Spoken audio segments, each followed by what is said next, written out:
The top stories tonight and Y News. Internet problem, one of the major concerns students and teachers face as the second year of distance learning in the Philippines begins. Palace spokesman Secretary Harry Roque insists that only the president can fire him. He also mulls over pressing charges against the person who leaked an interagency task force meeting video. Department of Social Welfare and Development is already preparing guidelines to assist the local government unit in the implementation of granular lockdown under the new community quarantine strategy. The Commission on Elections considers the recent internet voting test run as efficient. The United Nations urgently calls for an international conference after Afghanistan falls under threat of a total humanitarian breakdown. A study by Nature Research found that a serving of beef hot dog could have both detrimental effect on a person's health and the environment. Good evening, Philippines and the world. We are now reporting live from Quezon City. Today is Monday, September 13, 2021. I'm Herlene Delgado. Join us in the next hour as we deliver today's top stories around the country and in other parts of the world. I'm Angelo Castro III. We are also seen in 1,935 satellite monitoring centers nationwide and via live streaming worldwide through the UNTV News and Rescue social media accounts and our website, untvweb.com. I am William Theo. First in the news. Presidential spokesperson Harry Roque earns the ire of many after a video of him berating healthcare workers surfaced last week.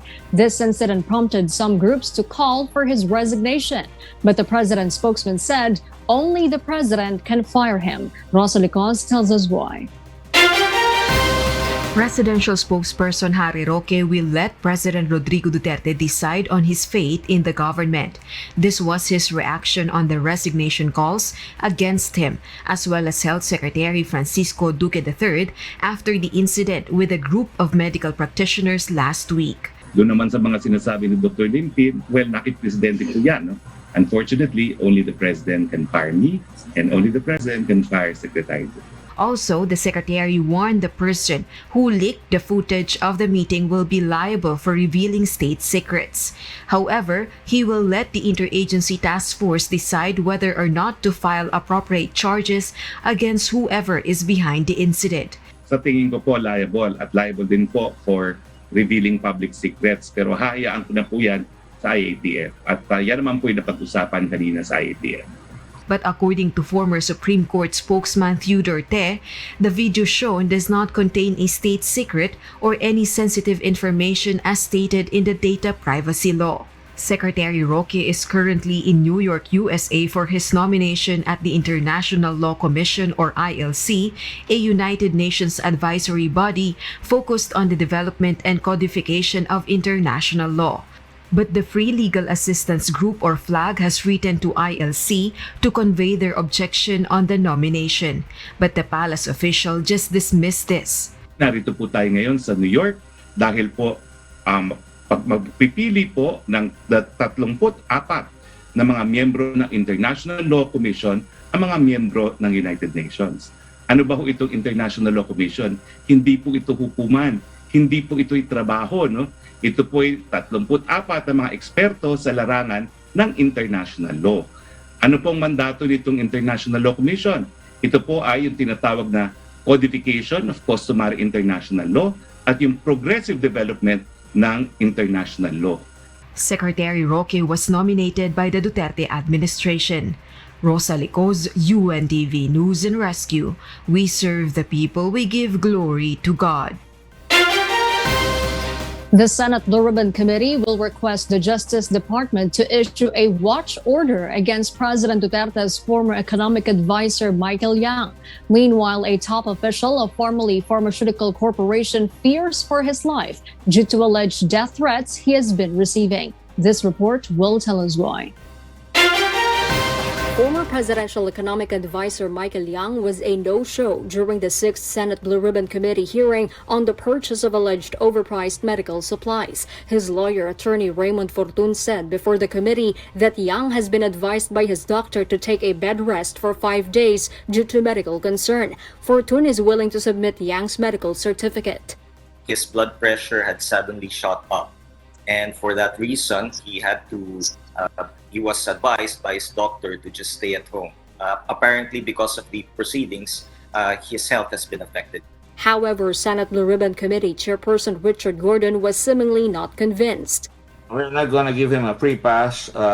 He can appear. He's not under pressure there. He's in Davao where he's comfortable. He can bring his doctor if he wills, and we want to see him. You know, that always occurs. When somebody's under investigation, they come in a wheelchair, show their picture, and they cannot appear. Meanwhile, some senators also questioned the delivery of 500,000 face masks by Formally ahead of the purchase order from the procurement service of the Department of Budget and Management. The delivery was made on the same day the PSDBM sent its request for quotation, even though Formally had no stocks in its inventory. Formally, Director Lincoln Ong says they were able to deliver after he contacted his close suppliers. The former chief of the inspection division of the PSDBM, George Mendoza, also found it unusual at the time that the delivery was made without a purchase order. He also bared that they were instructed to sign the inspection reports for the delivery of PPEs from China ahead of its actual inspection. Wala pang delivery, but we were advised or instructed to prepare the inspection document. Considering nga po na it will be an attachment for the China assurance to China suppliers na sila po ay babayaran once the shipment or yung PPEs will arrive sa Pilipinas. Na-instruct kayo na pirmahan ninyo yung inspection report kahit hindi nyo nakikita yung produkto kasi hindi ma-deliver. Tama ba yun? Ganon po, Your Honor. Meanwhile, Ong also claimed he has been receiving death threats. Ong is currently on house arrest as he is battling mild COVID-19. Meron po ako natatanggap ng mga text messages. You and your family will be killed if you will not admit your connection with the chief executive. We will give you a week of time. We'll make sure you have a Merry Christmas 6 feet under the ground. The agencies are locating you and your family, enjoying the billion fruits of your scam while you still can. Tapos po pinatay ko na po yung phone ko kasi natatakot na po talaga ako sa nangyayari. Huwag kang magpa-distract dyan sa mga detreat na yan. Kung nag-detreat sa'yo mga taga-China, papuntahan mo dito sa Pilipinas kung gusto nila na patayin ka. Huwag kang matakot dyan. Patayin mo yung cellphone mo. The Senate committee will resume its hearing on Friday, September 17. Jorlene Delgado, UNTV News and Rescue. We serve the people, we give glory to God. Meanwhile, the government insists it used its savings for COVID-19 related infrastructure projects. This was the statement of presidential spokesperson Harry Roque after former Bayan Muna party list representative Nery Colmenares revealed that Malacanang used the 10.3 billion pesos worth of savings in the 2020 national budget to fund non-essential and pork barrel projects by the Department of Public Works and Highways. Under the Bayanihan to Heal as One Act, President Duterte had to divert the funds of projects under the 2020 national budget to augment the country's pandemic response. Na wala po akong personal na nalalaman na mga hindi nagastos na pondo na napunta sa infrastructure na hindi po related sa COVID. Ang alam ko po, marami tayong mga infrastructure gaya ng mga makeshift hospitals, no, na tinatayo para pa nga po maparami yung ating mga bed capacity pagdating po sa mga pasyente ng COVID. In other news, the government plans to procure COVID-19 vaccines that will be used for booster dosing of fully vaccinated Filipinos. On the other hand, the Department of Health clarifies through a statement today that there is no final recommendation yet on the administration of booster shots. Aiko Miguel will tell us why live. Yes, Aiko, good evening. Go ahead. Yes, William, the government plans to procure 90 million doses of 5 brands of COVID-19 vaccines for the booster dosing in the Philippines by 2022. However, William, the Department of Health said this is still being studied by experts. Once booster dosing rollout begins, healthcare workers and immunocompromised individuals will be prioritized. Here's Undersecretary Maria Rosario Vergere, the spokesperson of the Department of Health. Eksperto, hindi lang po yung vaccine expert panel. We have the NITAG, we have NAFIC, we have HTAC, and we have the TAG experts. So ito pong vaccine expert panel, ang kanilang mandato ay para suriin kung magiging safe at saka magiging efficacious sa mga bakunang to kung gagamitin for booster. And they have given that recommendation na pwede naman sa healthcare workers and immunocompromised individuals. Pero syempre, kailangan pa rin natin kunin yung tugon at rekomendasyon ng iba nating eksperto because we need to talk about equity, we need to talk about efficiency in spending of government. Meanwhile, William, the government will begin inoculating minors aged 12 to 17 years in the country once there is sufficient evidence of vaccine safety and efficacy for the adults and population, as well as enough supply of COVID-19 vaccines. As of now, Pfizer and Moderna COVID-19 vaccines have obtained the Emergency Use Authorization or EUA from the Philippine Food and Drug Administration for use on minors. The Philippine Pediatric Society Incorporated and the Pediatric Infectious Disease Society of the Philippines Incorporated meanwhile agree that adults should still be prioritized for COVID-19 vaccination in the country. The World Health Organization has called for world leaders to delay the administration of booster shots until the end of 2021 to enable every country to vaccinate at least 40% of their population. And that is the latest live. Back to you, William. Yes, thank you very much, Aiko Miguel, for that live report. The Department of Health on Monday reported 640 additional cases of the more transmissible Delta coronavirus variant. This brings the total of the more transmissible virus in the country to 2,708. 28 Beta variant cases were also detected, as well as 24 Alpha variant cases and 5 P.3 variant cases. The DOH strongly reminds everyone to adherence to the minimum health standards across all settings to prevent the transmission of COVID-19 and its variants. The Philippines today logged 20,745 more cases of COVID-19, pushing the nationwide tally of confirmed infections to 2,248,771. The Department of Health, or DOH, said the latest count brought the country's active cases to 180,293. Of these cases, 86% are mild, 9.4% are asymptomatic, 2.62% are moderate, 1.4% are severe, and 0.6% are in critical condition. All accredited testing laboratories in the country were operational on September 11, but 5 laboratories failed to submit data on time, the DOH noted in its report. Meanwhile, total recoveries rose to 2,032,471 after 22,290 more patients recovered from the disease. COVID-related deaths climbed to 35,307 with 163 new fatalities. Meanwhile, the overall global COVID-19 caseload has reached 224,705,329, while the deaths have surged to 4,631,661, according to the Johns Hopkins University. The U.S. is the worst hit country, with the world's highest number of cases and deaths at 40,956,297 and 659,975, respectively. In terms of infections, India follows with 33,264,175 cases and 442,874 deaths. In terms of deaths, Brazil comes second with 586,851 fatalities.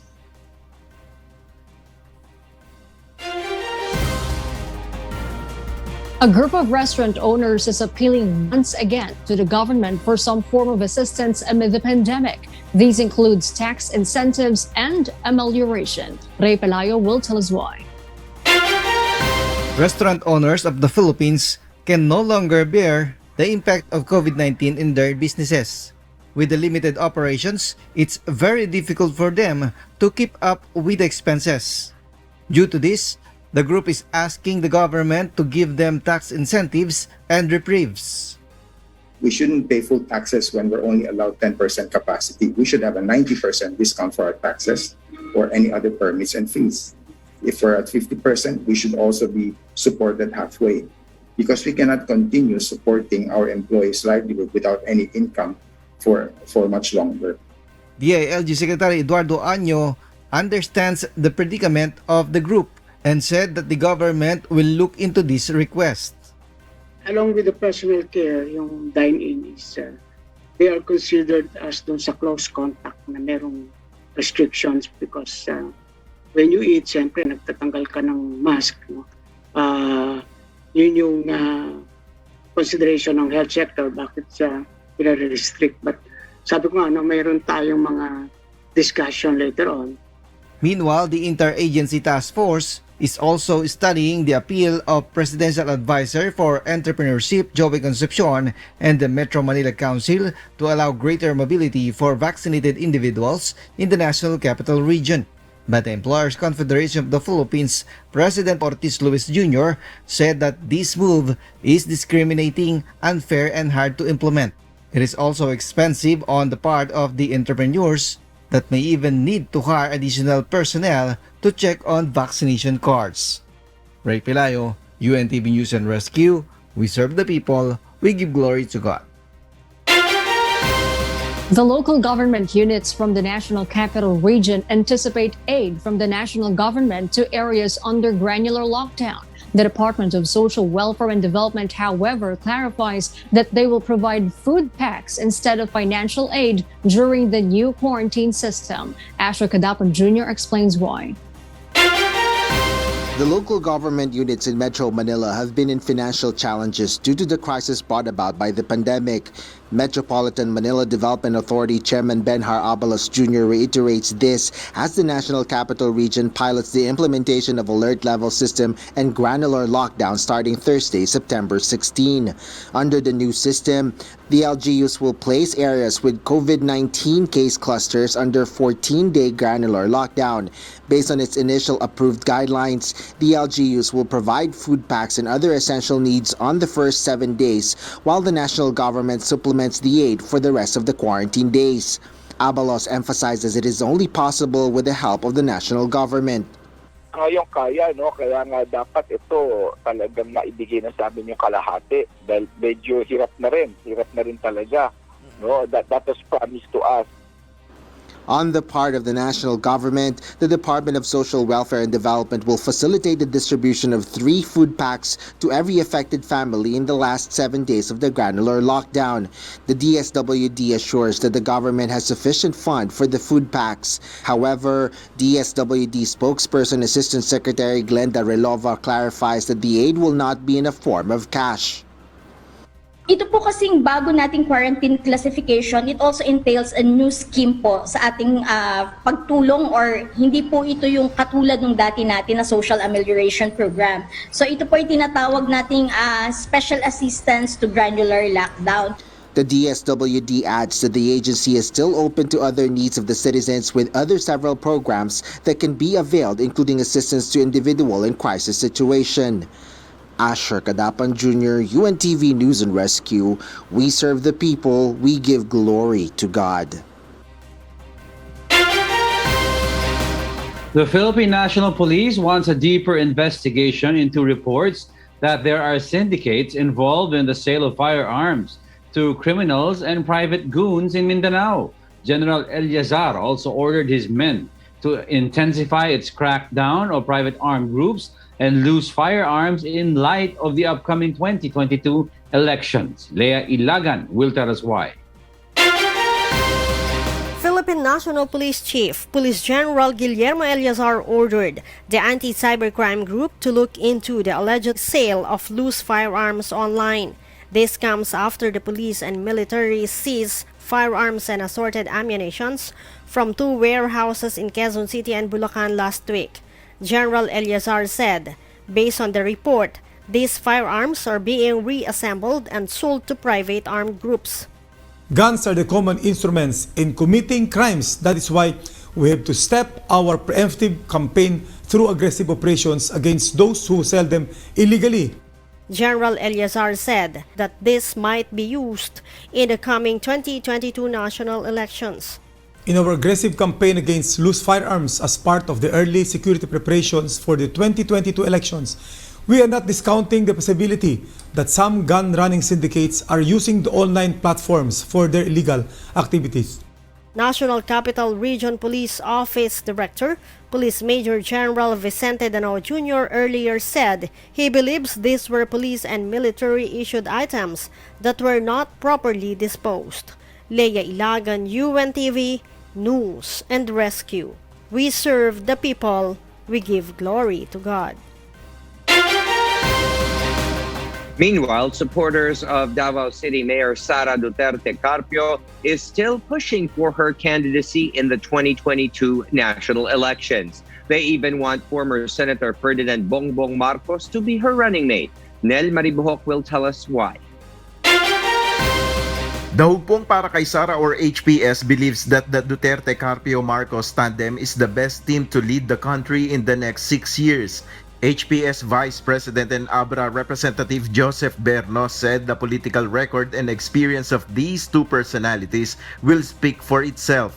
I guess, in my own opinion, the most logical choice for that position is BBM, Bongbong Marcos. But for now, the group will focus first on convincing Mayor Sara to run for presidency in the coming election. According to Attorney Anthony Del Rosario, HPS chairman and also the spokesperson of the regional party, Hugpong ng Pagbabago, the presidential daughter may reconsider her decision. Sana makumbinsi din natin ng ating Pangulo, si Presidente Digong, na i-reconsider niya ang kanyang pinaplanong tumakbo bilang Vice President sa ating bansa. No? Gusto po natin na si Mayor Sara talaga ang tumakbo bilang Presidente. Mayor Duterte Carpio previously said she is no longer running for a national position after her father, President Rodrigo Duterte, accepted the PDP Laban's nomination to run as Vice President. Mayor Duterte Carpio, through her spokesperson, Liloan Mayor Cristina Garcia Frasco, expressed her gratitude to all her supporters. The presidential daughter, she said, is one with our countrymen who yearn for a brighter future of the country. Mayor Duterte did not directly answer the calls of the group to run as president in the 2022 elections. Nel Maribuhok, UNTV News and Rescue. We serve the people, we give glory to God. The Commission on Elections, or COMELEC, has considered the recent internet voting test run as efficient. The activity started last September 11 and ended at 8 o'clock this morning. Dante Amento tells us why. Out of the 669 qualified test voters in the recently concluded two-day internet voting test run by the Commission on Elections, 402 were verified or those that were able to submit necessary information and documents. But the actual number who voted was 348 or a 52.01% voter turnout, while 52 did not vote. I think it is efficient in the sense that it did not take much of the time as compared to how you would do voting traditionally. If you had to do it like we would be doing in the Philippines, which is an in-person voting system, you have to wake up early, hopefully to beat the line, to get early in line. You have to travel to your polling center, line up. Office for Overseas Voting Director Sonia Bea Hui Luzada clarifies their general assessment over the whole process is still ongoing. Because we just ended voting about 3 hours ago now, we will still have to go over the feedback gathered from the test voters as well as the audit portion, which we plan to do after this session. No? So we plan to look into the auditability of the system, and we also will encourage test voters to also confirm and use the confirmation ID that they receive. Meanwhile, Nimit Soni, Chief Executive Officer of Service Provider Votes, a US-based private mobile election voting application, says some of the problems they encountered were slow internet connectivity and delayed text messages to the participants. Emails which contained voting instruction were also diverted into the spam folder, and some identification papers were not honored. Number one support request was related to voters being able to upload a picture of their photo ID and a selfie. Some people were having delays because of the slowness of their network or the slowness of their devices, and so they kept trying and eventually did succeed. The COMELEC will conduct another internet voting test run on Wednesday with a different service provider. The test run results will be presented to the Congress once the online voting proposal will be tackled. Dante Amento, UNTV, News and Rescue. We serve the people. We give glory to God. The Philippines officially started the second year of distance learning today. But teachers as well as students experience the same difficulties or problems they had last year. Janice Inhente details why. Poor internet connection is one of the major problems some students and teachers continue to experience. Sheena Ibasco has increased their internet connection at home so that her 3 children can attend their online schooling. Kami po yung nagka-problema po pala noon, kaya nag-extra po kami ng data para pang-suporta po. Sa amin naman po, hindi naman po mahina internet namin. Ano lang po, yung sa teacher po nila, nagkaka-problema na humihina tapos nawawala-wala po. Buti nga lang po, naka-ampli po kami para marinig po ng maayos yung Nahirapan po ako kasi nagpuputol-putol po yung teacher ko. Sa akin po, sa klase ko po, may mga parents po na kasi out of 38, 27 lang po ang connected dahil po nagpaalam po sila sa akin na wala po silang load. Kaya hindi sila naka-attend. But according to DICT Secretary Gregorio Honasan II, the country now have a better internet connection compared to previous years. This year, in support of ongoing fight against COVID-19, the program's implementation has been intensified. Educational facilities are likewise prioritized, with 1,585 public elementary and secondary schools already connected through the program, in consideration of the increased demand for online and distance learning modalities. It is the areas with little to no connectivity options, however, that are vital to program rollout. DepEd has also recently said that it has also provided funds for the teachers' load allowance. Although there were some problems on the first day of school, according to Education Secretary Leonor Briones, the opening of the new school year can still be considered successful despite the pandemic. Last year, I declared victory with the opening of classes on October 5, 2020. Today, September 13, 2021, DepEd and the rest of the country celebrates with great joy its success in opening classes for the second year in the time of COVID-19.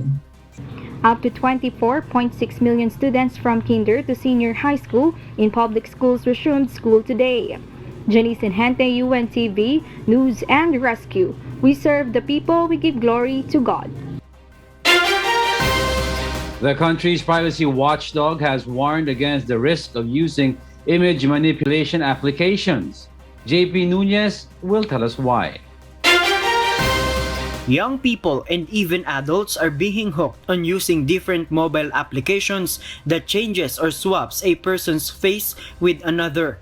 These include Tempo, Reface, FaceSwap app among others. Carlo Leones, a FaceSwap app user, shares why he was influenced in using the app. Bali dinownload ko yung application na Face app sa App Store. Then pagkatapos nun, tsaka ko naman siya ginamit. Naisipan kong gamitin tong application na to kasi nakita ko yung mga kaibigan ko sa Facebook na ginagamit din to. Ang galing paano nilang nagagawa yun. However, the National Privacy Commission warned Filipinos against the consequences of exposing their data to a mobile program. The country's privacy watchdog reminded the public that photos are also personal data. Ito yung mga danger, no? Pwedeng maibenta yung ating mga data, no? Sa ibang mga organisasyon or sa ibang mga kumpanya, no? Mga third party, no? So anong pwede mangyari pag naibenta yan? Pwede makarating sa bangko, yung yung data mo, no? Pwedeng magkaroon ka ng loan na hindi mo inaasahan. The NPC has the power to take down applications if the database server of the app is in the Philippines. The Commission noted that data mining and extraction of facial biometrics can be used for identity theft, fraud, demolition, extortion, or defamation. JP Nunez, UNTV, News and Rescue. We serve the people. We give glory to God. Prime Minister Jacinda Ardern has announced that Auckland will remain at COVID-19 Alert Level 4, while Level 2 stays for the rest of New Zealand for another 2 weeks.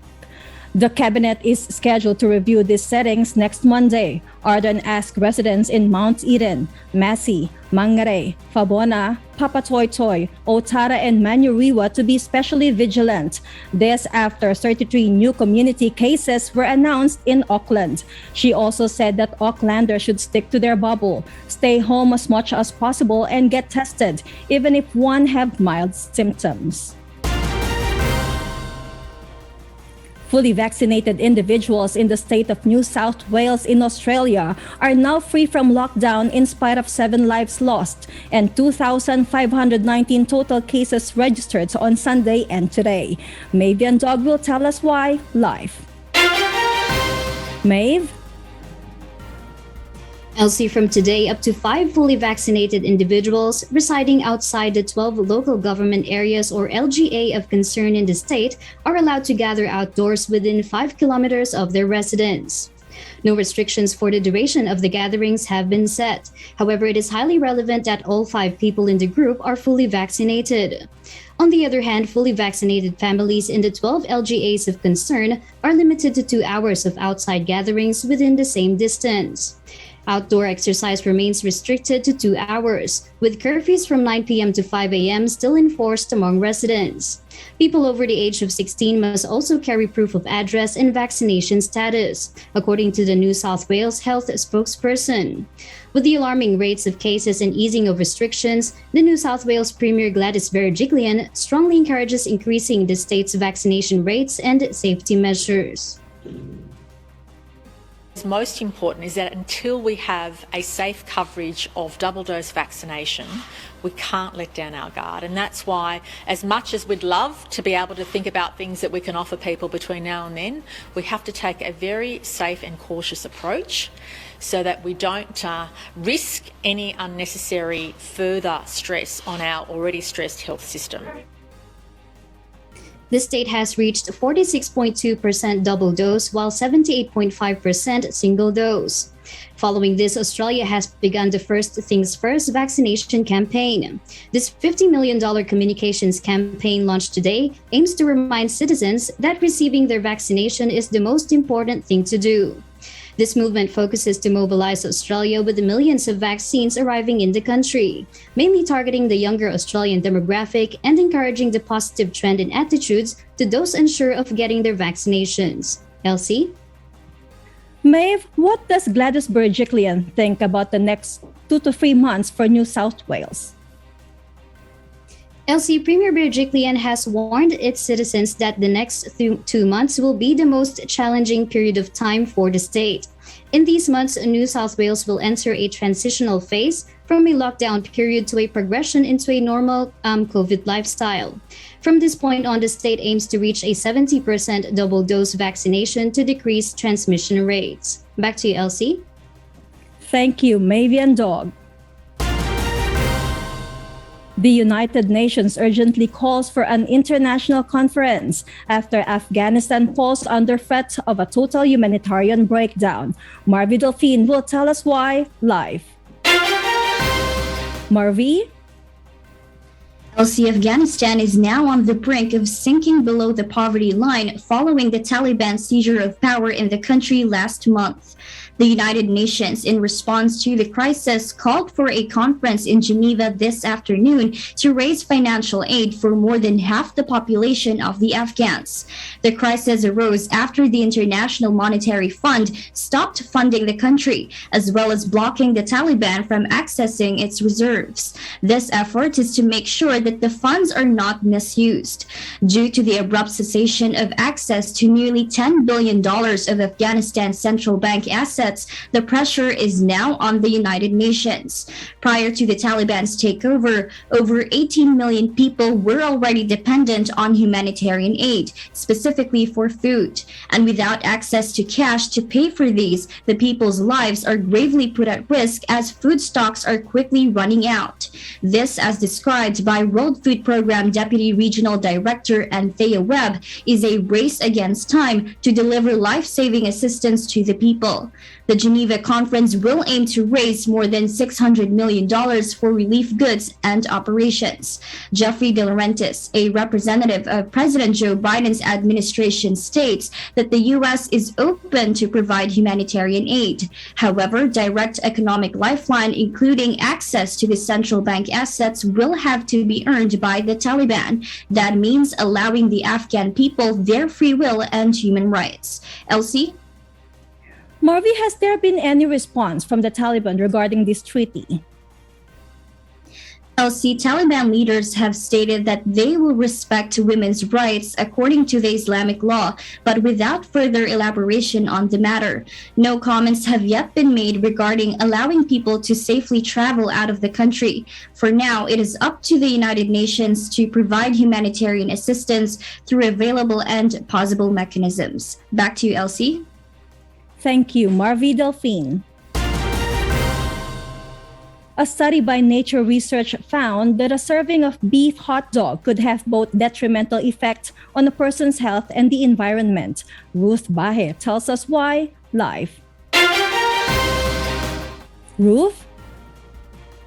Elsie, health researchers at the University of Michigan found that a standard beef hot dog on a bun with 61 grams of processed meat could result to 27-minute loss of a person's life. But when toppings are added and ingredients like sodium and trans fatty acids, it could result to 36 minutes of lives lost. This was based on the Health Nutritional Index developed by Nature Food. It quantifies the marginal effects in minutes of healthy life gained or lost of 5,853 foods in the U.S. diet. Their analysis also revealed that substituting only 10% of daily caloric intake from beef and processed meat for fruits, vegetables, nuts, legumes, and selected seafood could offer substantial health improvement of 48 minutes per person per day.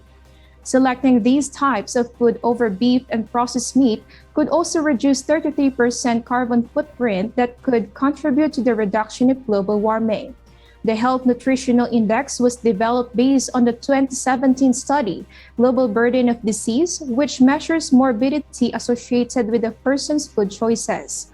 Data from the Global Burden of Disease shows that overconsumption of food detrimental to health and underconsumption of food beneficial for health are leading causes of health burden in the United States. Back to you, Elsie. Thank you, Ruth Bahe. And those are the reasons behind the news in other parts of the globe. I am Elsie Marcos, live from Auckland, New Zealand. Good evening. And before we close, we will leave you with the final word, giving glory to God. From the book of 1 Corinthians, chapter 13, verse 4, it says, "Charity suffereth long, and is kind. Charity envieth not. Charity vaunteth not himself, is not puffed."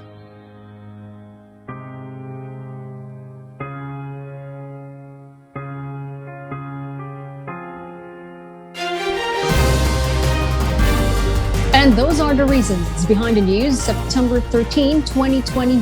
I am Harleen Delgado. Reasons we deliver to you as they unfold. I'm Angelo Castro III. And because we need to know, we will always ask why. I am William Theo. We serve the people. We give glory to God.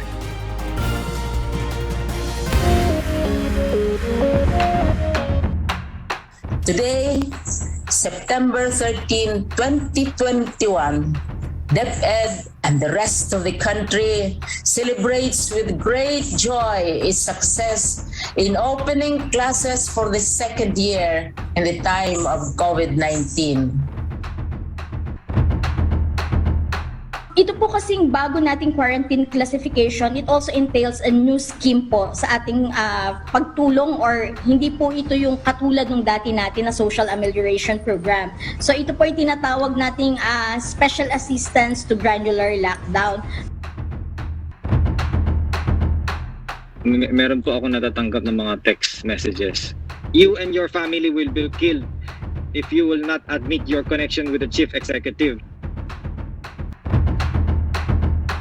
Doon naman sa mga sinasabi ni Dr. Limpid, well, nakit-presidente ko yan. No? Unfortunately, only the president can fire me and only the president can fire secretary.